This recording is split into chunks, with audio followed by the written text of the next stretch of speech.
I've made it my goal to go to as many BJJ gyms around the world as I can, to find gyms that deserve to be known but usually never are. That 90% of jiu-jitsu that's not seen on YouTube. To shine a light on the places most people haven't heard of in the larger community that is jiu-jitsu. So, let's go. Yo, we're in Old Town, Panama. Gonna go have a gander around here, have a look at the sights, and then after this we're gonna go to Legacy Jiu-Jitsu and meet David, the instructor, and have some rolls there.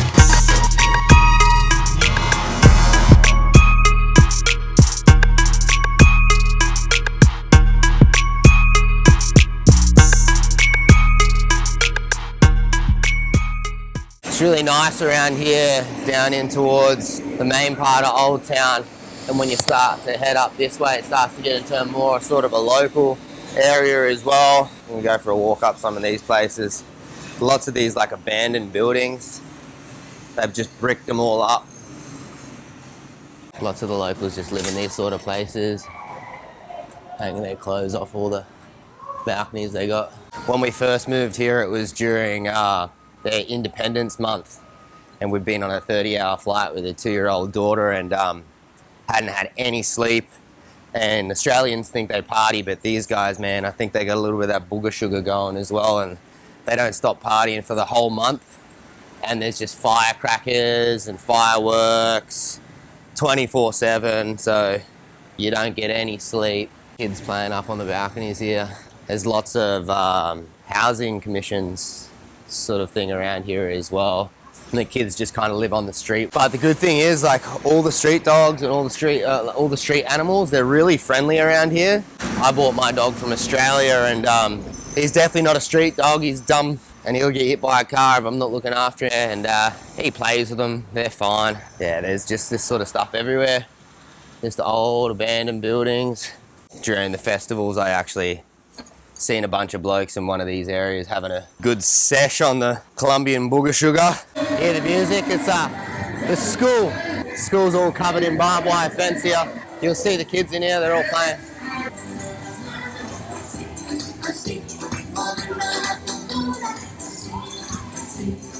The kids are pretty cool around here. You don't see them running around on their phones as much as you do in places like Australia and that. Last time I was here, they just set up like right where I am now, they had a huge pool that they just put in the middle of the road and filled up with water, and they just spent the whole day in it, and cars had to like push by it. They're like pretty much like touching the side of the pool, and the kids are just like, eh, whatever. They make do with what they got here. Here's one of the doggies. How you going, buddy? Super friendly, hey? Just keep an eye on the ground, because you might step into dog shit. I've done it. They don't pick them up. There's little landmines everywhere. Gonna grab a lighter. They got these little chino stores with the grates on them here. General store. Gracias, amigo.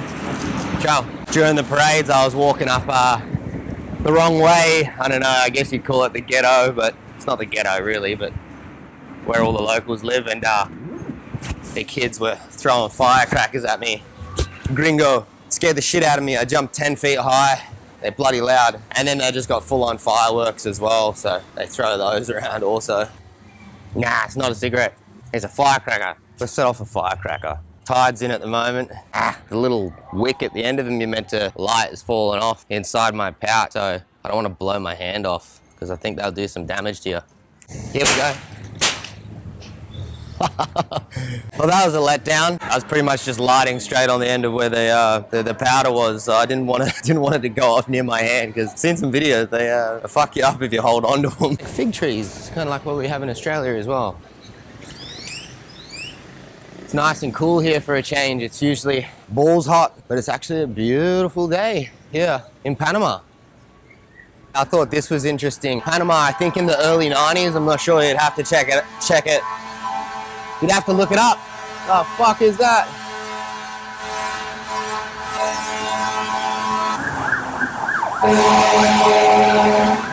Someone's burnt something down. Yeah, I think maybe in the early 90s, you'd have to fact check me, but they used to have trams all through Panama. So you can see them on the roads here everywhere, all the way through Old Town. There's a policia. Anyway, I thought that was interesting. Another interesting thing about Panama, I was told by one of the locals, is like everywhere you drive around Panama, whether it's in the city or even out rurally, there's lots of gas stations, or servos we call them in Australia. And it almost seems like there's too many. They're just everywhere. Kind of like Australia has pubs, you know, you go into a small town, there's 6 pubs and 1 general store. But apparently it's for laundering money. So they use their fuel stations to launder drug money. And it makes a lot of sense. Like you're in the middle of nowhere and there's just this like really, really nice looking brand new fuel station. But yeah, to launder money. Hey, look what I found for you guard pullers, gynecologists. So for all you guard pullers, you can come here and get yourself checked up. Actually, I might need to go there as well. Oh, it's a payphone. Kind of like in the Matrix. They got these beautiful churches as well. Might go in there and have a quick look. Gracias. Oh my gosh. This is beautiful. I'm speechless coming into places like this, man.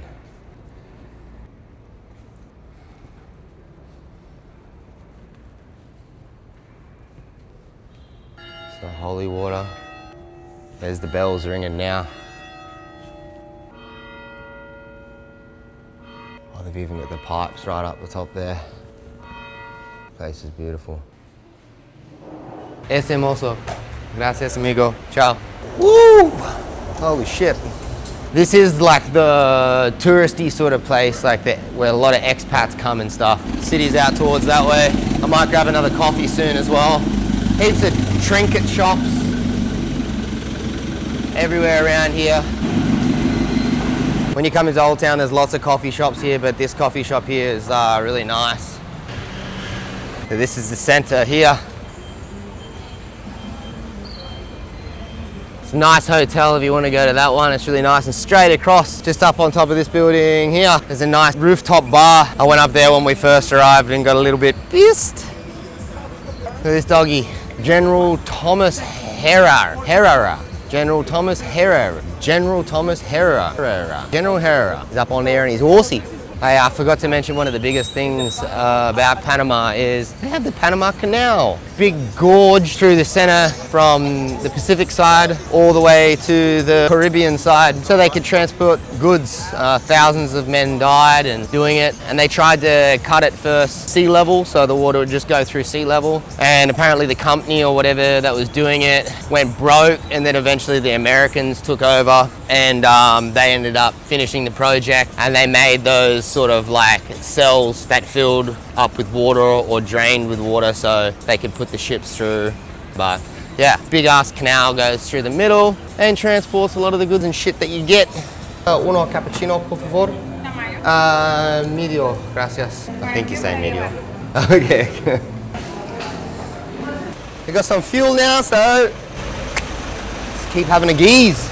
That's an interesting camera. Yeah. Say hola. Where are you from? Australia. Ah, what is it? What is it? This is a collagen cream for your face. Ah, okay. I need I need everything I can get. Yeah, you can look. You know what? You work a lot with computers, right? No. No? There's just these old buildings everywhere. Imagine turning that into a jiu-jitsu space. Mats everywhere. That'd be mad. In my fucking dreams, mate. I'm gonna get myself hit by a car. Oh, nice. Oh, another little square. They got really nice wine places and everything around here, like heaps of brewery bars and stuff.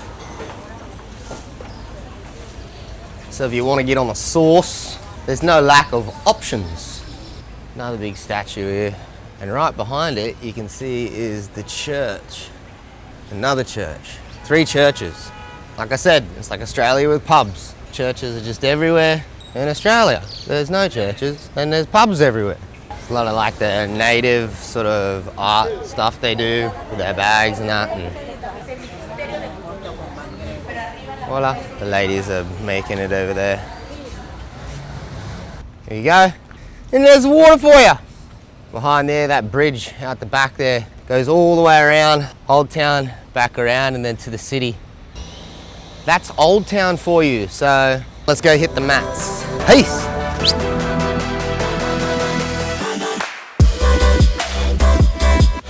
It's just above a plaza. There's a plaza down under here and should be along here somewhere. So here we go. Found it. Hello. Hello, David. How are you? Cody, nice to meet you, man. Thanks for having me. Awesome place.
Can wave.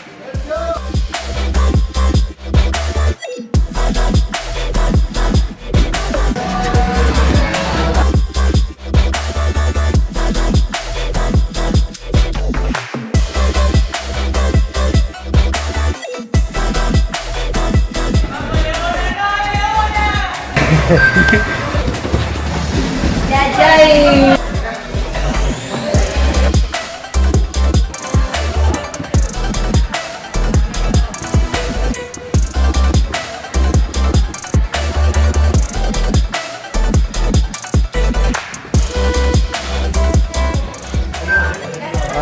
David's meant to beat the shit out of me.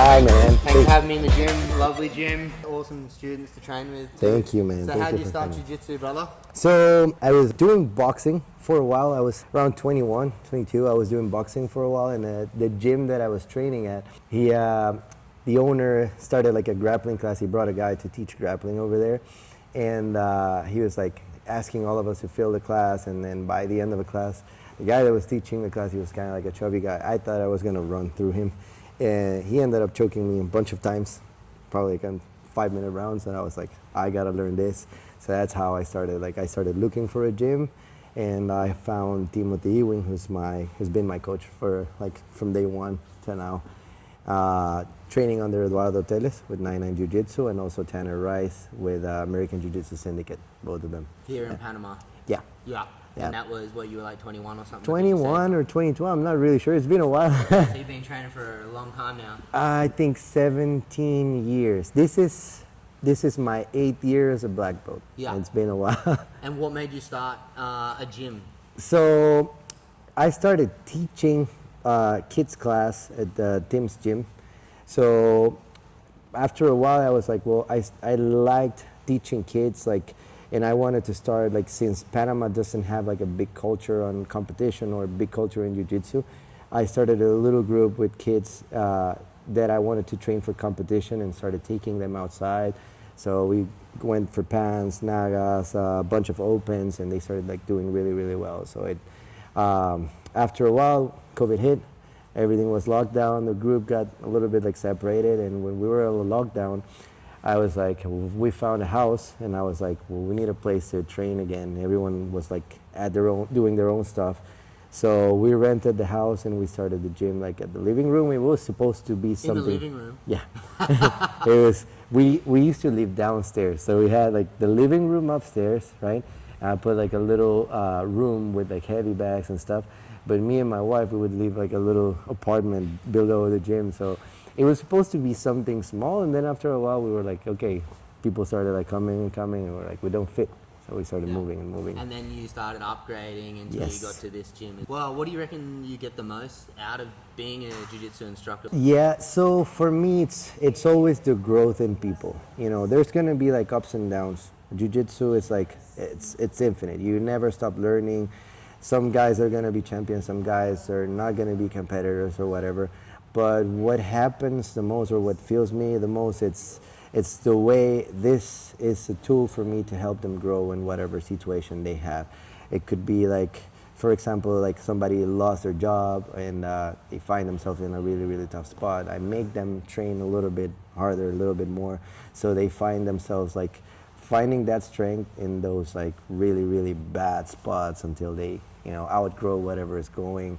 And there's a bunch of cases that people have happened that here, and they ended up being in a way better spot than Outside before. of the gym, Yeah, in their real life. yeah, and also with the kids, you have kids that, you know, probably are not like the most well-behaved kids, and then you start slowly seeing them like get more disciplined and, you know, doing well in school, and then actually having goals, so they can grow around in life. So it's good. That's what I would say. More than competing, I love competing. I've been competing nonstop. More than competing, it's watching the people that step in here. When they go out, they're capable of doing whatever they want. Yeah. You know? So that's it. Is there one thing in your jiu-jitsu career that like sticks out, one thing that is a highlight, one thing, one memory, it could be anything, one thing that you've been real proud of for yourself or for someone else? Or? It's the funniest. The highlight of my jiu-jitsu career is getting beat up by Mika. Yeah, I watched that. You did a good job, man. Mika's an animal. He is. But I was like, you know, they started posting like how Mika like broke all the records. He submitted 7 guys in 2 days. I was one of the 7, man. I'm one of the chosen one. You should get a trophy for that. It was cool. That's that. Yeah. You know, but I don't know. In general, it's like I never stop finding a highlight when it comes to jiu-jitsu. It's like I compete a lot, but when I compete, I feel more like of a highlight when I find something new in that competition. For example, I just went to compete. I got 2nd place in my division, but I came back like, oh, this is the guard that they're playing, so now this is what we're doing now. So I started like updating everything around. So it's always a highlight. I've seen that with the way you ran the class. Yeah. You were taken from competition and then making everyone drill it in positional. I really like that. 'Cause Yeah. I was shit at that position. I'm shit at that position too. So it was good for me. Yeah. Every black belt's got injuries. What do you reckon the worst injury you've ever had? I've been one of the lucky ones. Really? You haven't had one? No injuries at all. 0 injuries. 0 injuries. I'm 38. I'm about to turn 39, and I've had 0 injuries. Like, what about, have you ever given someone an injury? Intentionally or unintentionally? Unintentionally, I broke somebody's lip in half.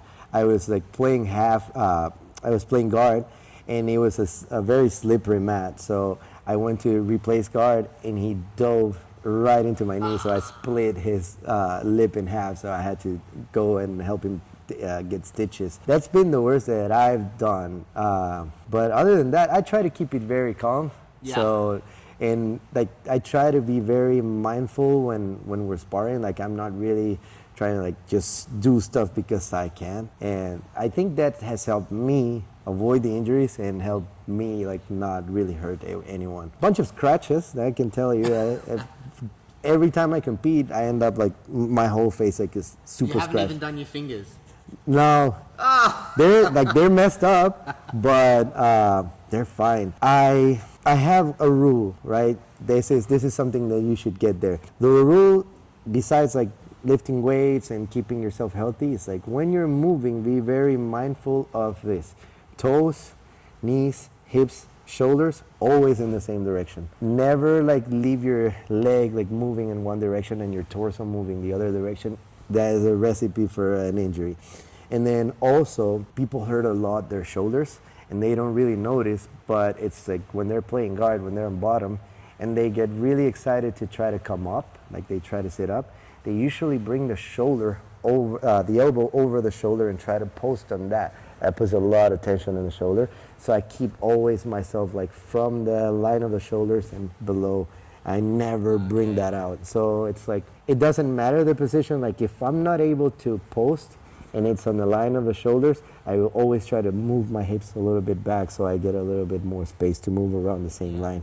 So I've avoided injury through that. That's a good tip. On tips, what would be, what are some tips that you'd give to someone who's a beginner, never stepped on the mat before, or like a white belt for longevity, or for just getting on the mats if they're scared? Or So first of all, like it could look like people are aggressive when they're sparring. When you're on the outside and it's the first time you're looking at somebody sparring, could look aggressive. It's not. It's actually very friendly. And whenever you're on the mat, try to understand every little thing you're doing. Like, why are you moving your hand this way? Do not try to win.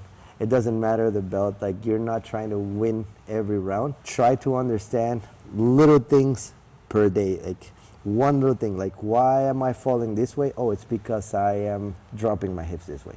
That's it. You're not trying to win. You're trying to put together like a big puzzle, and then from there you start moving. So if it's the first time you're thinking about doing this, I would say this is the best therapy and the best sport to help you with critical thinking and process-oriented thinking. This is the best. You are gonna have, if you really want to get good at this, you really have to put processes together. Like, oh, this is my 0 and I want to get to 5. I really have to get to 1, 2, 3, 4 until I get to 5. I'm not trying to jump from 0 to 5, and that changes everything.